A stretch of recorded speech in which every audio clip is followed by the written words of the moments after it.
Good morning, everyone. Welcome to this episode of the Special Seminar Series.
Okay, good morning again, everyone, and welcome to this session.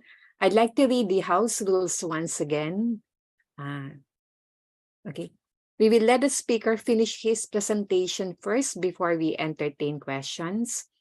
Zoom participants, kindly stay muted and stop sharing your video during the duration of the presentation. And then during the Q&A, please virtually raise your hand and wait to be acknowledged. You may unmute and show yourself when asking your question. Slides, videos, and other materials from the seminar are posted on our website only when the speaker gives his consent for sharing them. Okay, some of you are probably regular viewers and listeners. Welcome once again. And while others are first-timers. And for the first-timers, let me just share a little background about ASERD, the Ateneo Center for Economic Research and Development. This center was founded in 1989, so decades back, as a research unit of our Department of Economics. It directs and manages the research activities of our faculty and the department as a whole, which focus usually on applied economics and policy research. And this is helpful to enhance our teaching and also to contribute to policy discussion, debate, and formulation, which we think is an important process in nation building. The ASERD's current director is Dr. Sir Peña Reyes Percival. Percival Reyes Peña. Peña Reyes, sorry. And our speaker today is a former director of ASERD. And let me formally introduce him. Okay, he's a professor of economics at the Ateneo de Manila University. He has a PhD in economics from the University of the Philippines School of Economics and did his postdoctoral studies at Yale University Economic Growth Center. He has published books and journal articles internationally and locally and specializes in trade, labor, and development economics. Let me introduce Dr. Leonardo Lanzano, who will present his working paper on the dimensions of job polarization in the Philippines, Inferences on the Redistributive Effectiveness of Government Labor Market Interventions during the Pandemic. Dr. Lanzano. Okay, thank you, Nina. Thank you for the kind introduction. Can you hear me? Okay.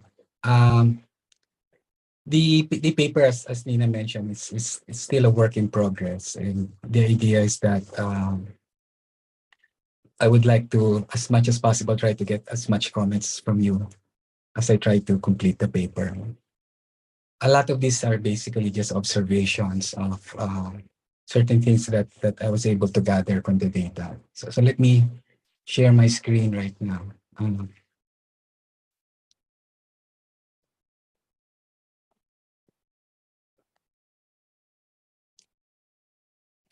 Okay, so I'm sorry about the long title. So it's really going to talk about job polarization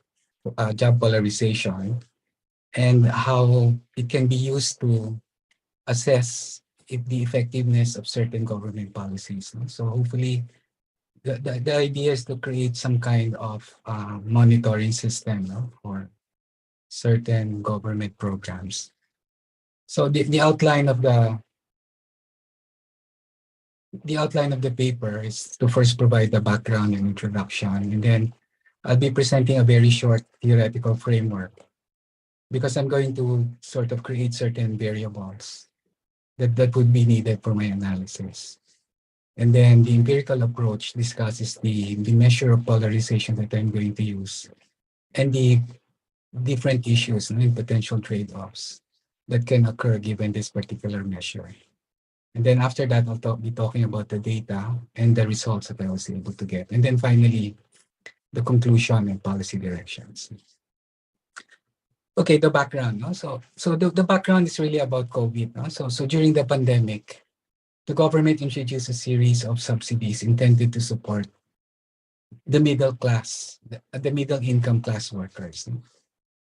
So to mitigate the effects of the virus, the government implemented a number of programs, no? Like for instance, wage subsidies amounting to 50.8 billion in 2020, benefiting roughly 3.4 million workers.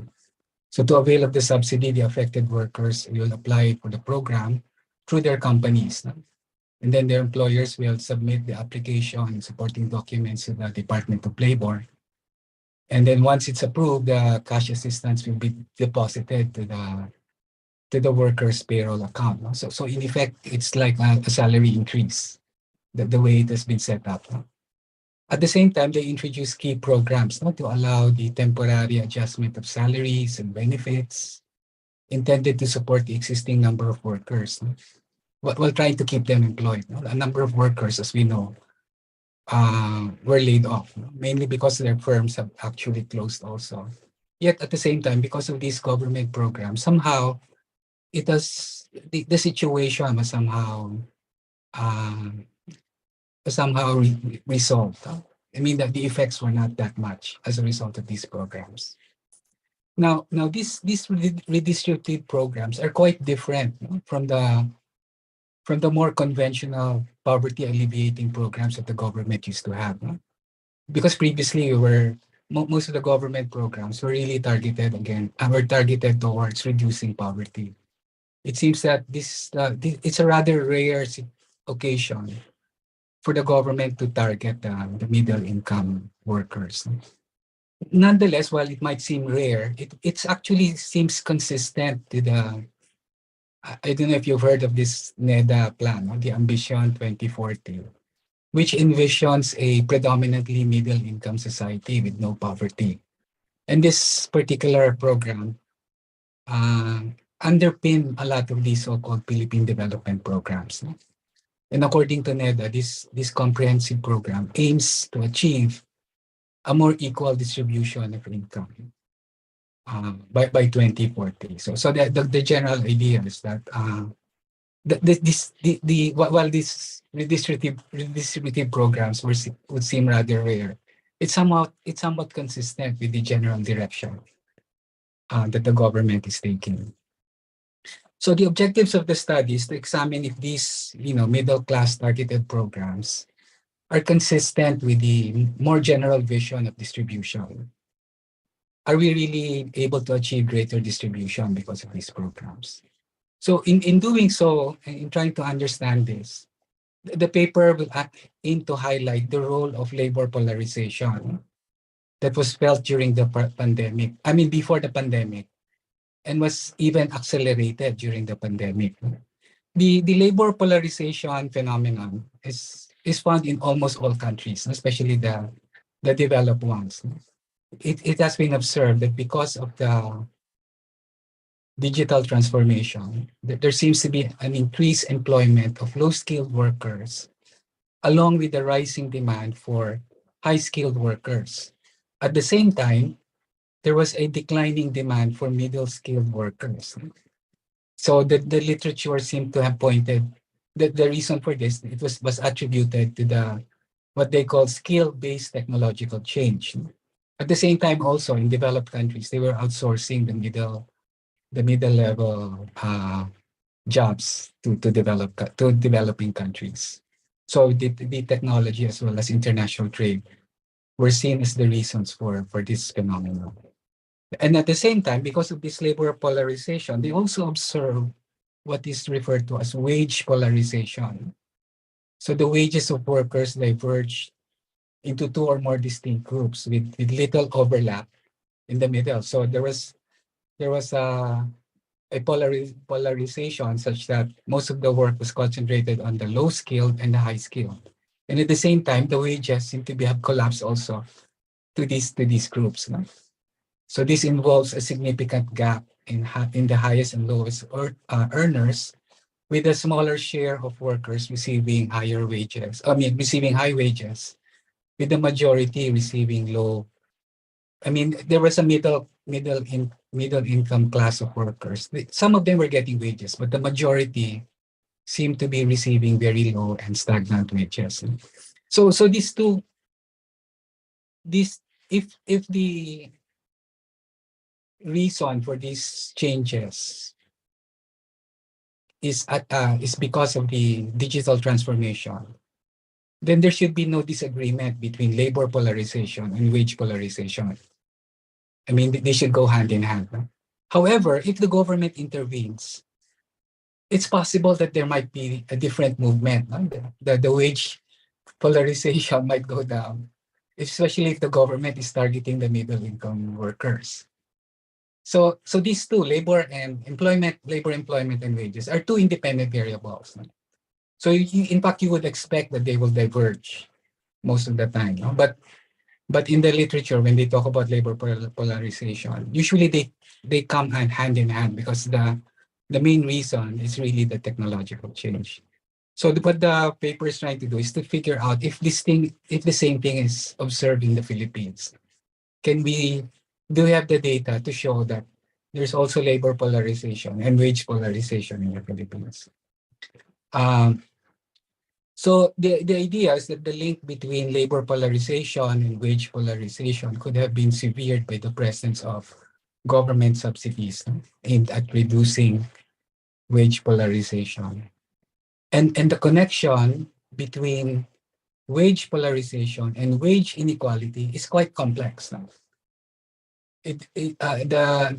The literature shows that it's possible that while you may be reducing wage polarization, you may not be addressing the wage inequality issue.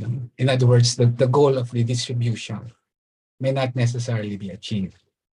It seems that to achieve both objectives, which is depolarization and wage equality, the condition is to reduce the share of the poor workers and increase the share of middle income workers in the total employment.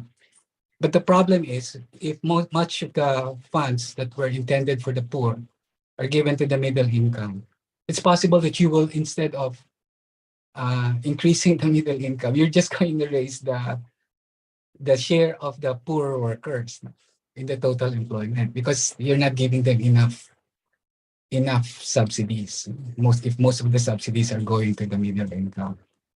So what I want to do now is I want to consider the two factors that have also after looking at these issues. I will also look at two factors that have perennially caused redistribution problems in the Philippines: the so-called urban-rural wage gap and the gender wage gap. Okay, I think the introduction has taken a long time. Anyway, in the literature, when they talk about labor polarization, they're talking about occupations. So they have data that will identify the occupations of workers. In the Philippines, we also have the same thing in the labor force survey. However, most of the studies have not been successful in using these occupations data. They have not been successful in defining the labor polarization. Maybe it's because of the way we ask the questions or the way we define occupation. So it's sometimes when we say accountant, it's possible that some accountants are low skilled and some are high skilled. So it's hard to identify which are the low skilled and high skilled just by looking at the occupation. So what I intend to do now is instead of looking at the occupation, I will look at labor arrangements. And these labor arrangements are fundamentally linked to skills. Uh, so depending on their education, workers can either choose to work either in regular or non-standard labor arrangements. Non-standard arrangements are employment relationships that deviate from the traditional model of full-time employment. So these arrangements include various forms of part-time, temporary, casual, or freelance work, as well as contracting, outsourcing, and other forms of dependent self-employment. No? In other words, you're self-employed, but you're you're offering your services to a particular firm who will give you wages. No? Although you're really considered not a regular employee, but a self-employed person. So given these arrangements and then arranging and then combining it with the education, I was able to form four kinds of labor categories, no? Labor arrangements. No? So you have these non-standard arrangements with people who did not finish their college. These are non-tertiary or not with no tertiary education. And then there are also some people who are regular employees, but also did not finish their education. I would think that these are basically um, occupations that are intended to support the supervisors, no? those who are those who are educated with regular jobs. So I would think that these people who are in these arrangements have more or less middle skills. There are also certain educated individuals who are engaged in non-standard arrangements. So I would call them middle high. No? They choose the non-standard arrangements because they're looking for flexibility. Usually these are freelance, no? gig work or consultancies. So they're not permanent employees, but they are highly skilled. Okay, and then the fourth one would be regular and high skilled. No? So I divided the employment into these four categories. So in terms of education, so it would seem that for the first one, no, non-standard arrangement with low education, their vulnerability to digital technology is not very high, no? Because mainly the skills that they have are more interpersonal in nature. It requires some kind of face-to-face arrangement. So this thing cannot be at this time. No, it cannot yet be replaced by digital capital. For the the regular employment, but no college education. These are basically soft skills and routinary in nature. And to some extent, some studies have shown that this can be replaced by digital capital. Okay, so if the firm decides to save on labor costs, instead of hiring these kinds of workers who are intended to assist the more regular and highly educated employees, instead of hiring another person, they'll just probably hire a machine to help the other regular employees. Now the digital, I mean the non-standard but highly educated, these require a lot of digital skills. And the thing is, you have to compete with the other countries, no? With the workers in the other countries. So it's also very vulnerable. And because you're competing with the other workers in the other countries, usually the wages are quite low, right? Because you'll be competing with people in India, for instance, or in South Africa, and it's really mainly a race to the bottom. No? But nonetheless, you're not really after the wages in a sense. No? You're looking for some kind of flexibility in your work. And then finally, the last one, the regular high, these are hard skills. And therefore, these are not very vulnerable to digital technology. In a sense, it cannot be replaced with a machine because of the very high skills that you have. So I classify the categories into one, the non-standard low, which are very low skills, the regular low skills, which are middle, the non-standard, I would refer to that as middle high, not requiring a lot of hard skills, but mainly digital skills. And you're hired mainly for your digital expertise. And then finally, the regular kinds of occupations. So the model is saying that the workers will choose their kind of contract depending on their skills. So they maximize their utility function. This is for my students in microeconomics. So they maximize their utility function, which is dependent on goods and leisure, and it is subject to some kind of budget constraint. No? So the idea is that if you engage in non-standard work, it's not just labor that you're offering. No? You're offering to perform a particular task. So in some sense, you might be asked to contribute capital as well. Although you're going to be paid for your labor contribution. Unlike the regular contracts, where you're hired mainly for your labor. No? You're paid for your labor. But for most of the non-standard work, it requires some kind of additional capital and mainly different, a different set of skills that will make you qualified for that particular work. So you may be also be compensated for your capital. Let's say you work for Uber, right? You're gonna be an Uber driver. You have to somehow supply your own car and things of that sort. Of course, you'll be paid for that as well. No? But the your compensation is simply based presumably on your labor contribution. So given that, no, given this optimization problem, I arrive at the following results. No? So first, the idea is that depending on the skills, the workers self-select themselves into different contracts. And wages imposed by the markets usually determine the decision to engage in regular contracts. However, for the non-tertiary educated workers, the surge of technological innovation can cause the wages to decrease, no? Because you become more substitutable to digital capital. So if the price of digital capital declines, usually your wages would also decrease. Now, workers whose valuation for leisure and non-work activities are significant, these are mainly for the women, would often choose to engage in non-standard contracts because they, as I said already, they tend to be flexible. And then digital skills and interpersonal skills can push workers to engage in non-standard arrangements. So there are many non-standard arrangements, but whatever contract you go into will depend on the skills that you have. So if you have digital skills, you will go into the more uh, to the more uh, gig type of work, no?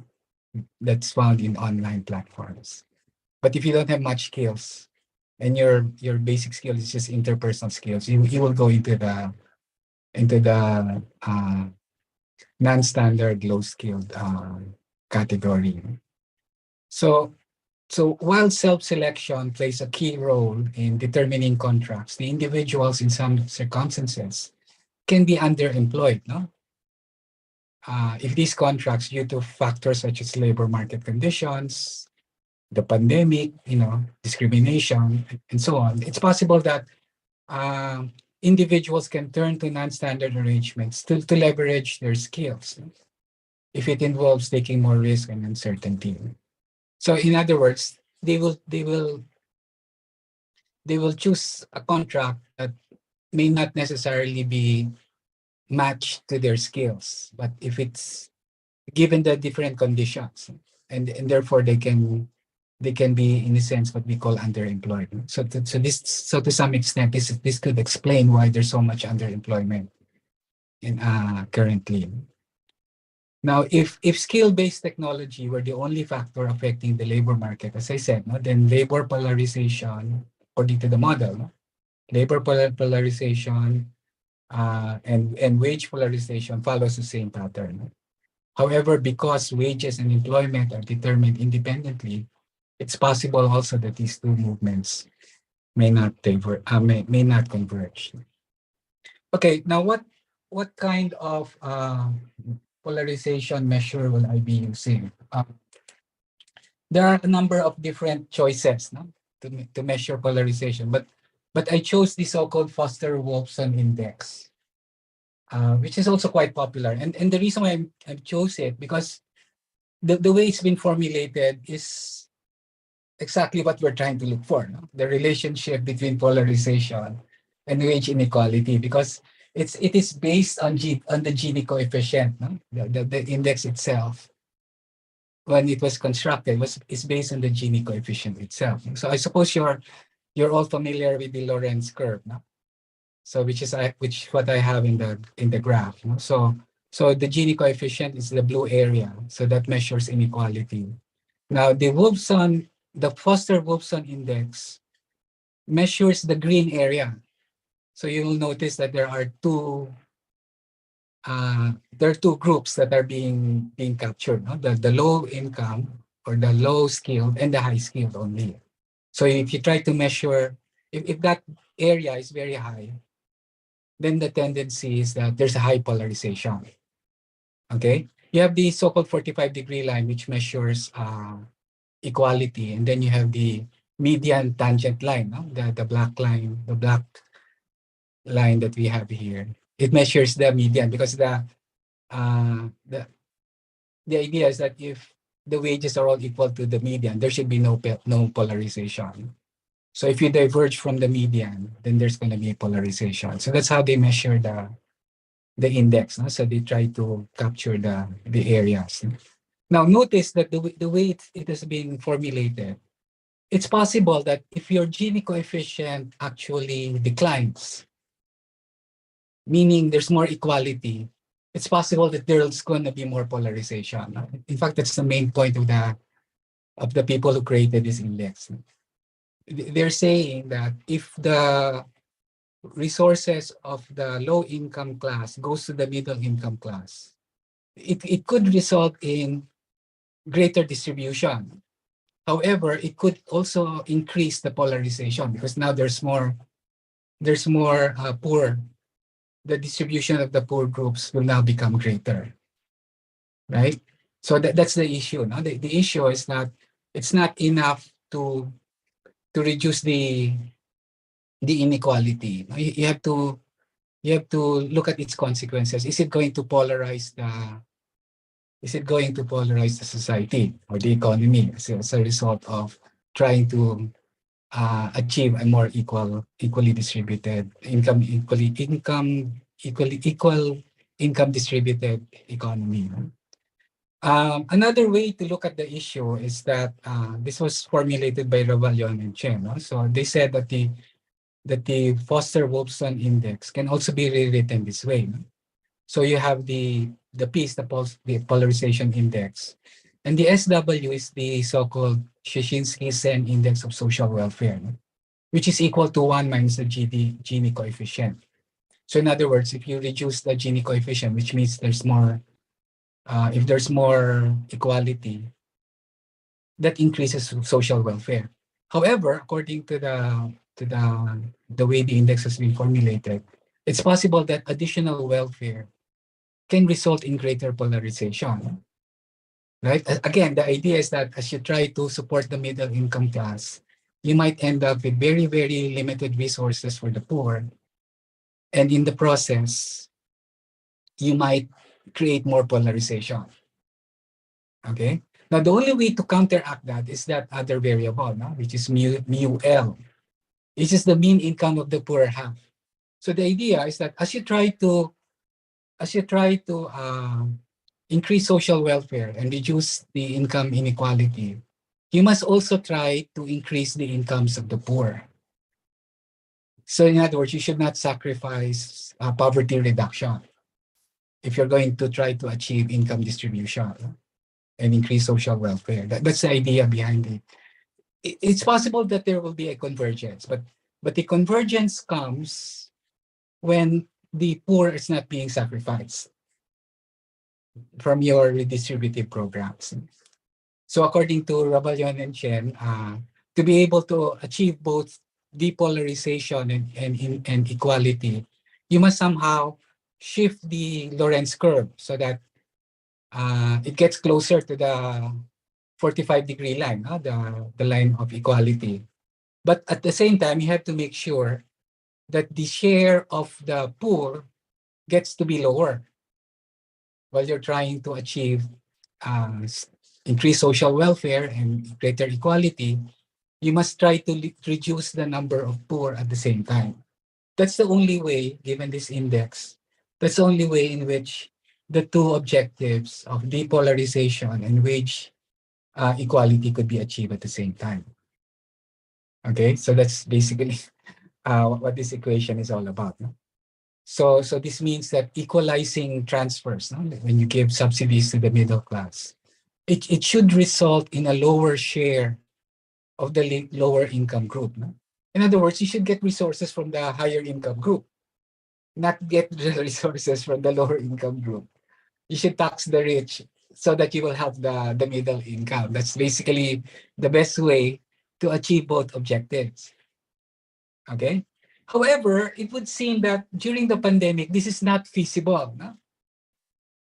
To achieve both at the same time because there is what we call labor polarization. The technology is actually increasing the lower income groups. So that's my main hypothesis, actually. The idea is that redistributive policies during the time of labor polarization might not work in terms of achieving more equality. So to be able to explain this further, I look at the two factors, no? Looking at the urban-rural gaps, because it's possible that there, as you increase the subsidies to the middle income, you could actually incentivize the poor workers to join the middle income group. But however, if they don't have skills, right? Because you would require skills to join the middle level work group, right? Work category. But if you don't have skills, that's not feasible. So if you introduce all of these redistributive programs without providing skills for the poor, it's not going to work. That's the main point. And also in the case of the women, no, the gender gaps, no, it's possible that the women have skills, right? But the thing is, they put more premium on domestic care, no, in the household. So the idea is that they may have the skills, but they're really looking for flexibility because they have other responsibilities.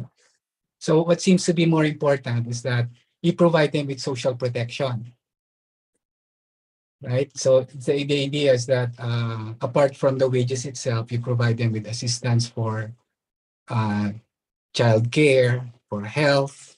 In that way, they will be incentivized to move to the middle income group. Without that social protection that will assure them that their family is going to be that the family's well-being is going to be protected. Without that kind of measure, it's possible that they will remain in the low income group because that's the only thing that's available for them, no, given their other concerns. So that's essentially what I'm trying to see if there is evidence that would support that. Um, okay, so we're now into the data. No? I don't know how much time I already spent. I think I have 8 minutes. 8 minutes left. So the data that I use is a pooled labor force survey collected from 2010 to 2021. However, I in some of the tables, I put more emphasis on the 2017 to 2021 in order to control for the pandemic and the effects of the wage subsidies that the Duterte administration implemented. And so from the data, I was able to get the non-standard labor arrangements. So I divided the categories into permanent arrangements, regular arrangements, with regular compensation, and then you have the non-standard work arrangements. These are self-employed temporary work and varied forms of compensation. So you can get that from the labor force survey. Okay, now there's data that shows that there was actually a surge in the use of digital technology way back in 2017. For some reason, in 2017, there was a significant increase in the number of secured servers. So even before the pandemic, there was already some form of digital transformation. Okay, and this seemed to have an effect on the underemployment. Apparently, the technology provided opportunities for many people. Okay, so you will notice the blue line. This is the underemployment.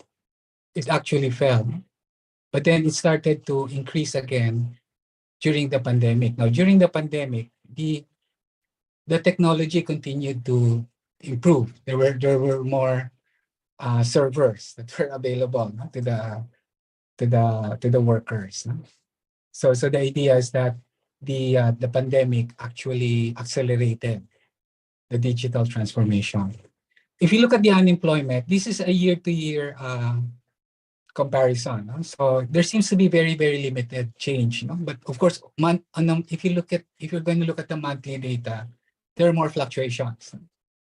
So in other words, if you look at a yearly data, it would seem that the pandemic somehow it did cause a lower employment rate or higher unemployment rate. But somehow it would seem that the digital technology was able to soften the impact of the pandemic. So if you look at the unemployment data, it did not seem to change that much on a year-to-year basis. Now, this is the data that I was able to gather. So you will notice that the non-standard labor arrangements are actually more than 60% of the total employment. And the regular ones are only maybe around 35%. So this has been increasing. But then in 2019, when the economy seems to be doing well before the COVID virus, it has somewhat declined a little. And the permanent arrangement went up, okay, slightly. Until 2020, it slightly increased the non-standard labor. When the pandemic was just starting, there was already an increase in the non-standard labor arrangements, and then it went further in 2021. So there's also an increase in the non-standard arrangements, okay, as a result of more digital technology. Okay, now this is the four categories that I was talking about. No? So you have the non-standard, non-tertiary, and then you have the regular non-tertiary, and then you have the non-standard tertiary, and then finally you have the regular tertiary. So you will notice that there's already some kind of polarization going on.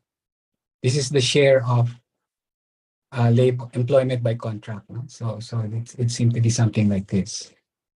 So if you combine the scales, it would seem that the middle scale is getting lower. And it's getting lower as a result. It has actually gotten much lower during the pandemic.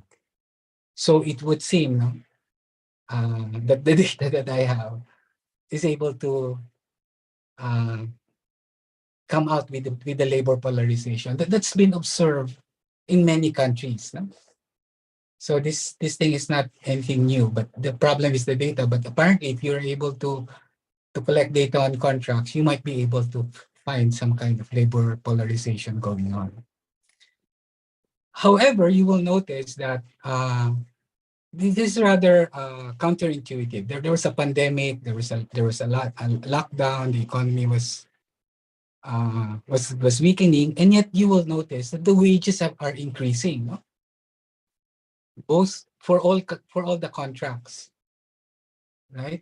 Actually, the scale is different from this one. No? So for the tertiary educated workers, it's more or less double the non-tertiary. But nonetheless, in all categories, it would seem that there seems to be an increase in the wages, which is the result of the government's programs. No? So in spite of the pandemic, okay, the government was targeting the middle income workers, and this resulted in higher wages. No? But the increasing wages is much higher for the regular highly educated workers. Okay, so the idea is that there might still be some polarization in the sense that the rise of the wages of the highly skilled workers is very, very high compared to the wages of the low skilled workers. But nonetheless, it seems that because of the government intervention, wages somehow kept on increasing even during the pandemic, which as I said, is counterintuitive because you would have expected it to fall as a result of the pandemic when the demand for labor is very low.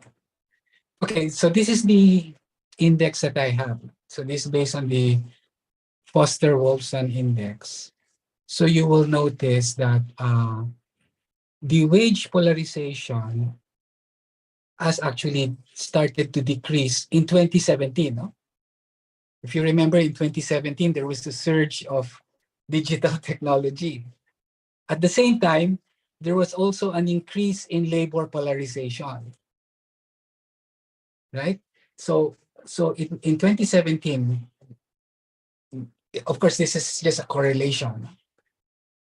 Okay, when the technology was getting more improved, okay, when there was more access to modern tech, to the digital technology, that was also the start when labor polarization overtook the wage polarization, right?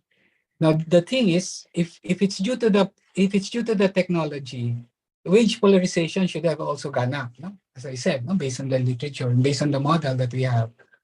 But then it noticed that it did not, no? It the wage polarization fell, and maybe because of the subsidies that the government was providing.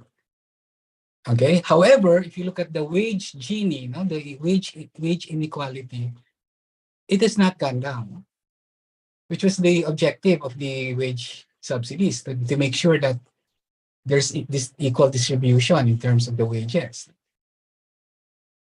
Okay.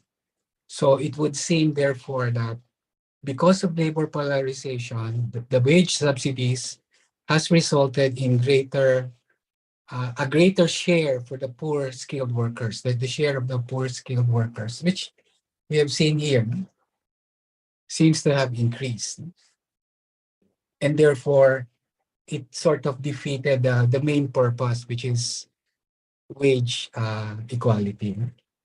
Now, to see that more clearly, we look at the case of the polarization between urban and rural areas. So you will notice, I define rural areas as areas outside NCR, Central Luzon, and Calabarzon. And essentially, the idea here is that if you look at the way the employment share, no? The employment share of the rural areas are very high for the low scale. No? So there's apparently a problem in terms of skills. Okay, so if we want to improve their condition and make them, I mean, if we want wage equality to be achieved, then you have to provide skills for them.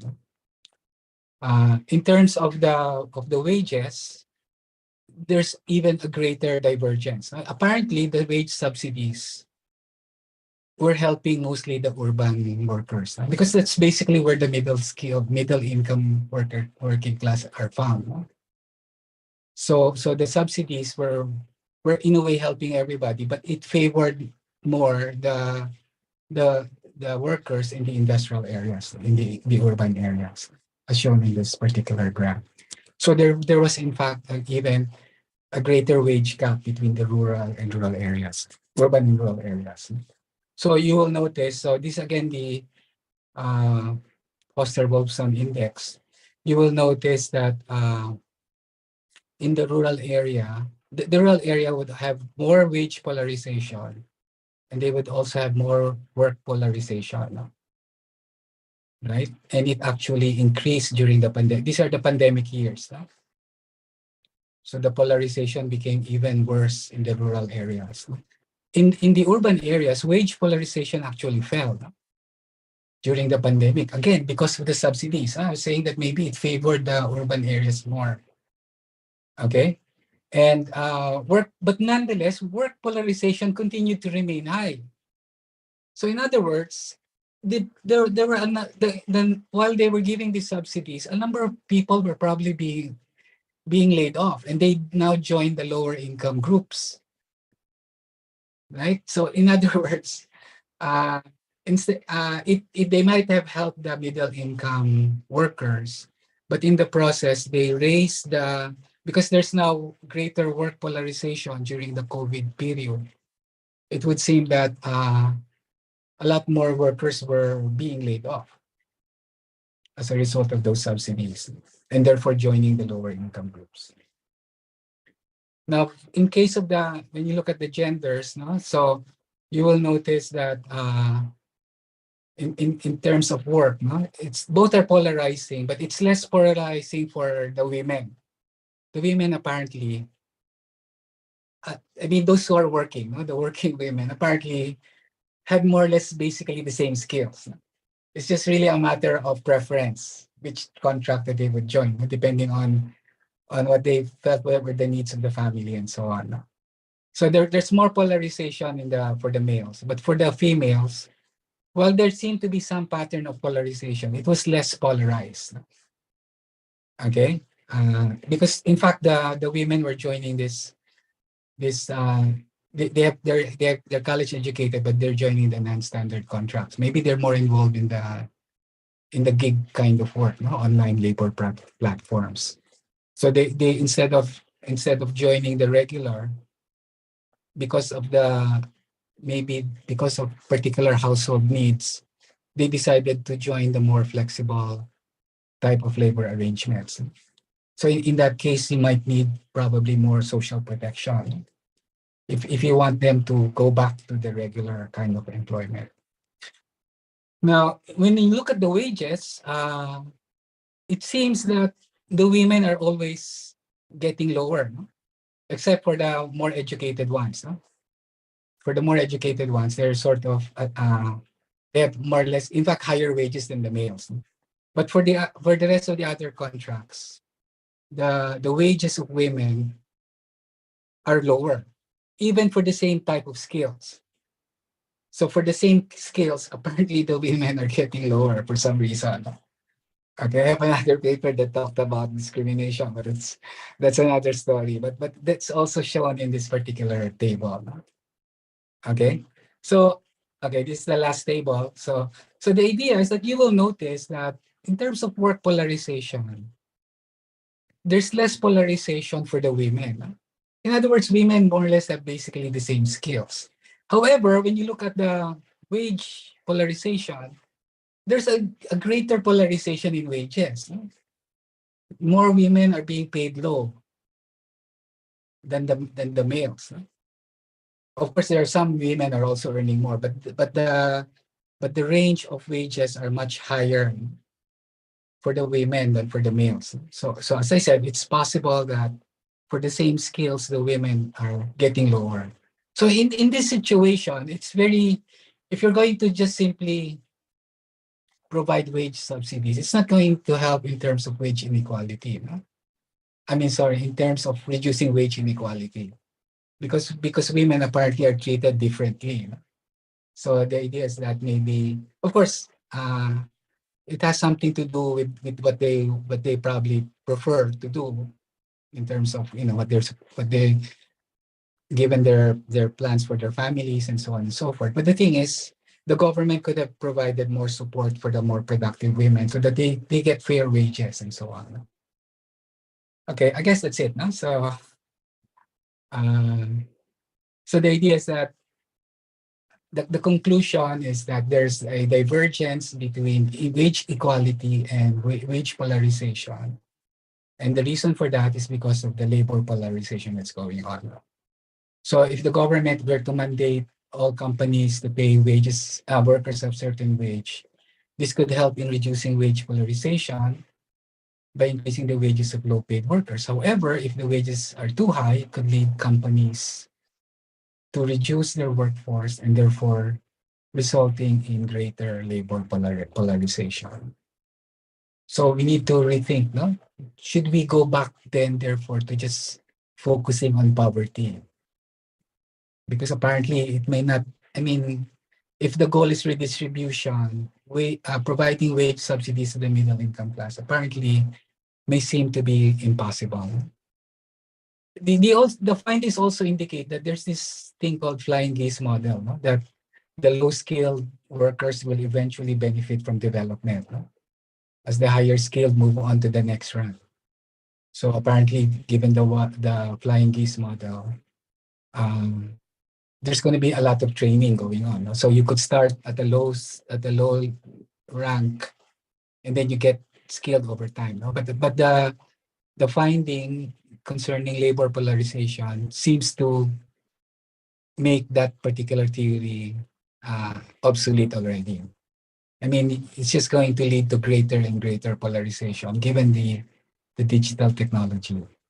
So therefore, there's really a need for upskilling. The government cannot just let the market do this, the upskilling of workers, especially in the rural areas, as we have found out.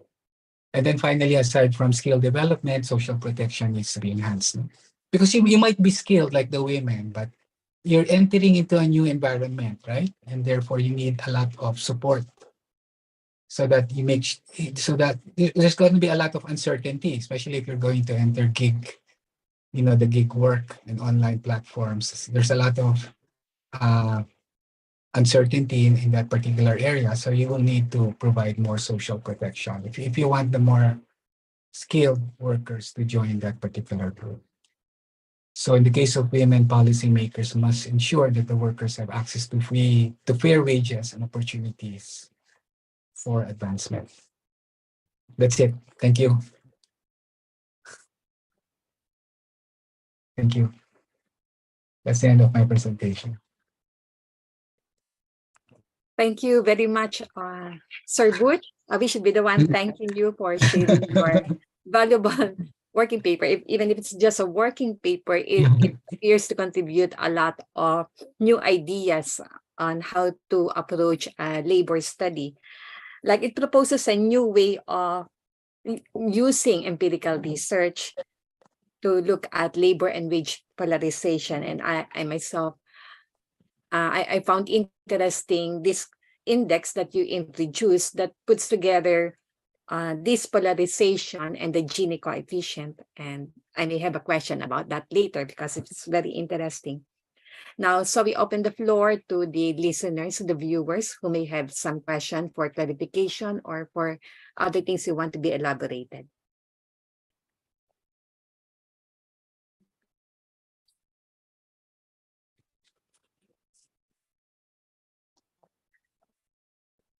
You may put it in the chat box or you may raise your hand. So, and while waiting, I'd like to ask, Butch, this 4 categorization that you made, is it something that you developed or has it been adapted from something done in another country? It's something that I developed. Although I've done a lot of studies on contracts already. So there are some similarities with some other studies, especially the concept of non-standard arrangements is fairly standard. I mean it's already in the literature. So there's no. I'm just sort of putting the education that I'm combining the non-standard categories with education, so that the category that I have, apart from keeping the features of the non-standard arrangements, it will also incorporate the skills. Yeah. Which is part of the literature, because the literature on labor polarization explains polarization mainly in terms of skills. So I need to somehow connect the contracts with the skills. So that's basically the idea. I think there are some studies that already said that contracts is another contribution. I mean, it contributes to the labor polarization. Mm-mm. So they mentioned that, but it's different from what I have. I mean, their analysis is a little bit more involved in terms of defining what that contract is and what are the factors that will let workers choose that particular contract.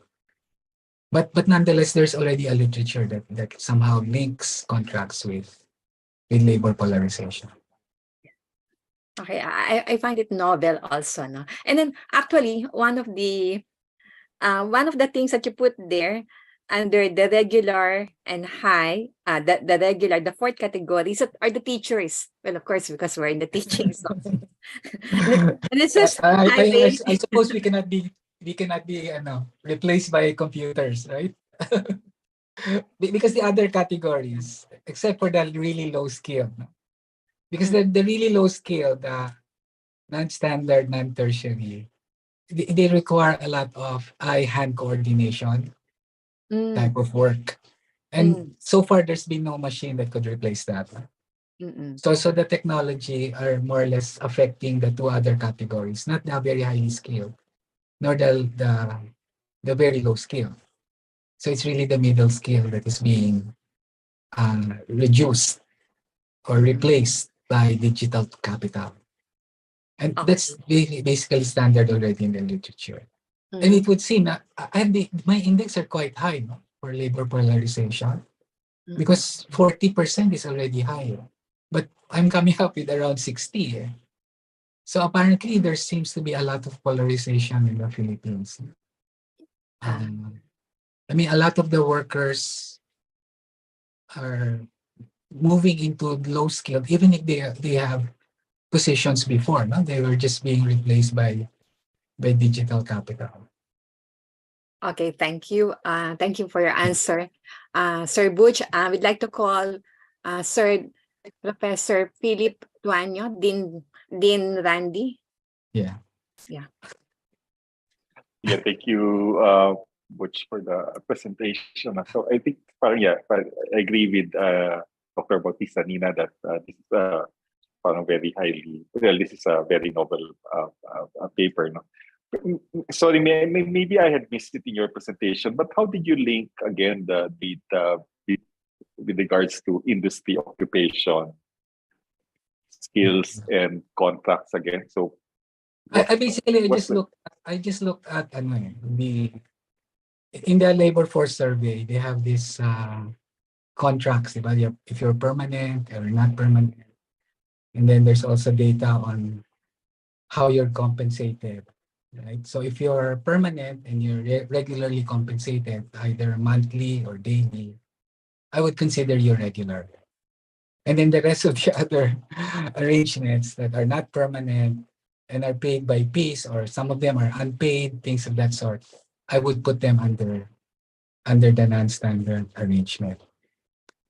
Now, I simply checked the occupation. It seems that most of the, but it's still very, I mean, the data for occupation is very, what do you call this? It's full of noise in the labor force survey.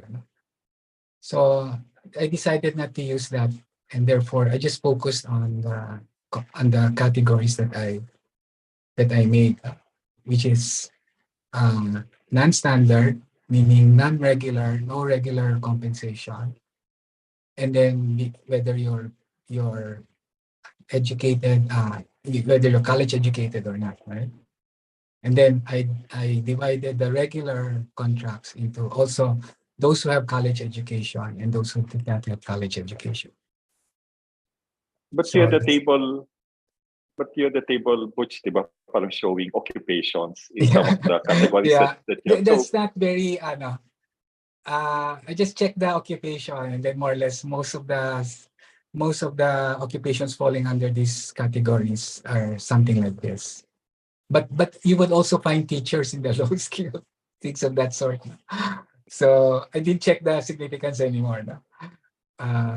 Because as I said, it's very, very noisy. But it would seem that for the majority of the teachers, they are regularly compensated, they are permanent, right? And so therefore they belong to the highly skilled that I placed. So the maybe I should change that table. I would say that they're more or less indicative examples. Okay, Okay, yeah. thank you. So, yeah, sorry, I mean, just the last question. Parang would you agree that maybe even in if you, the high even in the high yung mga highly skilled occupations or parang that one that you listed in the last category, maybe there are also types of activities that they undertake are also subject to parang automation na rin because di ba, for example, Yeah. in teaching, for example, but there might be well, I think Yeah.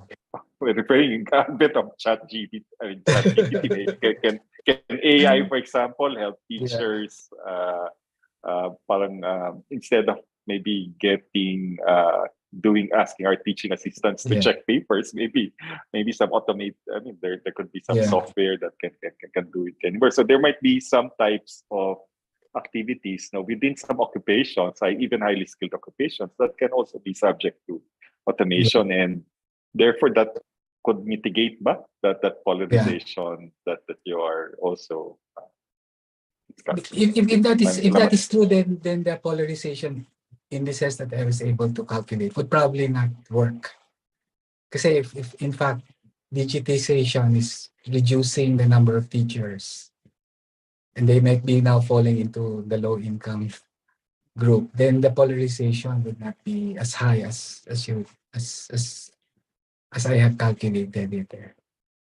So the data seems to indicate that at least for now, the teachers are safe from being replaced by the machine. Of course, this is before chat GPT. So Thank you. okay. Salamat. Maybe we should try to find a way to invite chat, no, the AI into our classroom and engage him, no, or it. Okay. Now, another interesting thing that you show our students would be the graph, no, where you show the Lorentz curve and then with the median tangent curve and then a green shade there. So just to review, what is desirable? You want the green shaded area to You need, color? yeah, you need both. I Mm-mm. mean, you need the blue shade to get the Gini, the Like wage Gini, and then which you need the green shade to get the Foster Wolfson index. and it is possible to reduce both. It's not a Yeah, trade. yeah, it's possible. Yeah, because you could create a Lorentz curve that is closer to the 45-degree line, which is equality, but it could result in greater polarization. But at the same time, you could also create I have an equation there which was written by Ravalion. Depending on the way you change the Lorentz curve, it's possible that we would have increasing equality and at the same time lower polarization. But that should mean that as you're increasing the number of middle skilled workers, therefore reducing polarization, you're also not making the poor lose their incomes. Right? In other words, you're trying to reduce also the number of poor individuals in your society. So that has to, I mean, you need that condition to have both wage depolarization and wage equality, which I'm saying that during the pandemic may not be possible. Mm. Because that would mean skilling, providing skills to the poor, providing social protection to the women, and so on and so forth. And so it led to a more polarized situation Yeah. Okay. in terms of And labor. Yeah. for our students, here we see research where you really have to sift through the data. No? Talagang himayin mo. No? Kailangang pagtiyagaan, himayin. And he doesn't, and Professor Lanzano did not stop at looking at the index. He also looked into the urban, rural, and then the women and men. So further na hinimay. Okay, do you have any other question from the audience, our viewers?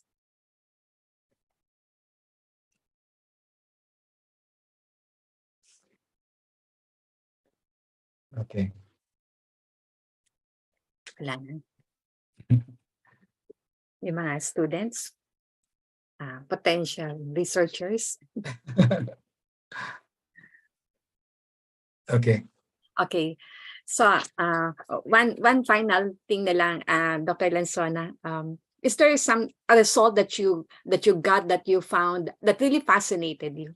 Na tingin mo na, I didn't expect this, and then it came out like this. I didn't expect that everything will converge in the year 2017. Kasi in the year 2017, there was a surge of secured servers. Yeah. At the same time, it was also the year when labor polarization overtook wage. Kasi before, wage polarization was higher than labor polarization. So there seems to be greater variance in terms of wages before. No?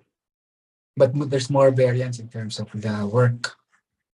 Right? So in a sense, work was more or less the same, but wages tended to be more dispersed. But after the surge in the technology, the work polarization increased. No? So suddenly there were wider classifications, different types of work that were coming out, but more or less polarized. No?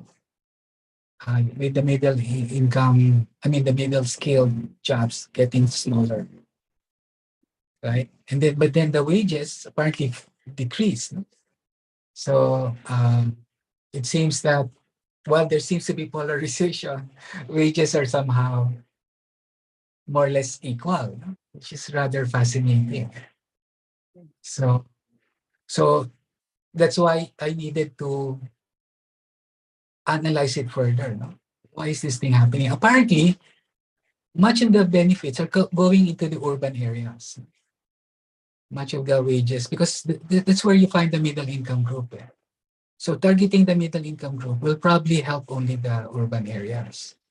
But the polarization, the way we expected it to happen in terms of labor and wages, is still going on in the rural areas. And in the case of gender, it seems that it's the male who really benefit from all of these subsidies. Most of them are, in a sense, I mean, their wages are improved, but for the women, they still remain in the same situation. Okay. Thank you. Thank you. Thank you, Butch. No. Okay. Okay. So I'd like to extend now at this point the invitation to our viewers to our next next session on the preferences and willingness to pay for our using choice experiment. And then we'd like to thank Dr. Lanzano for his innovative and promising research. And there are lessons that we learned, most especially the students, on doing research, handling data. And for me, for instance, after as we move towards the end of the pandemic, no, and we thought that there were already numerous researches on the pandemic, and then this adds something new, no, another interesting research. We thought na ang dami na nating nabasa, pero ito may bago pa, no? May marami pang bagong pwedeng makita, malaman, mapag-aralan sa ating ekonomiya, no, during the pandemic. Okay, and so that's on April 26, and the speaker is Dr. Daniel Del Barrio Alvarez. Okay. Thank you. And also for our viewers, especially the new one, you can visit our website for materials from previous seminars. And you would see that also there's an economic seminar series there. The videos are also uploaded, given the consent of our speakers. And then those who would request for certificates, we have that link there that you can copy. Okay, now it's in the chat box. The request form will be open for a limited time only. Emailing us to request for a certificate will not be entertained. Certificates will only be given to those who attended via Zoom and who accomplished the request form. And for those who successfully completed the request form kindly wait for a scheduled release of the certificate. And at this point, I think we're going to have a gallery view for those who would like to have their pictures taken with the speakers or with everyone else. So for those who would like to have a souvenir of this seminar, you can please turn on your cameras or put on your pictures there, and our assistants will guide us.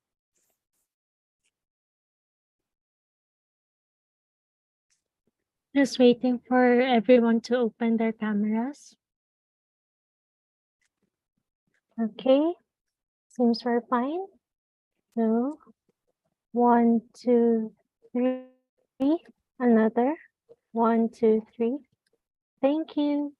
Thank you. Okay, let's give Dr. Lanzano a round of applause Thank you. for sharing this very valuable working paper. And we know that the results are look very interesting and very promising. And thank you also, Dean Randy Tuano, for being around and engaging Dr. Lanzano in a conversation. Thank you, everyone. Bye. Salamat. Mhm. Muli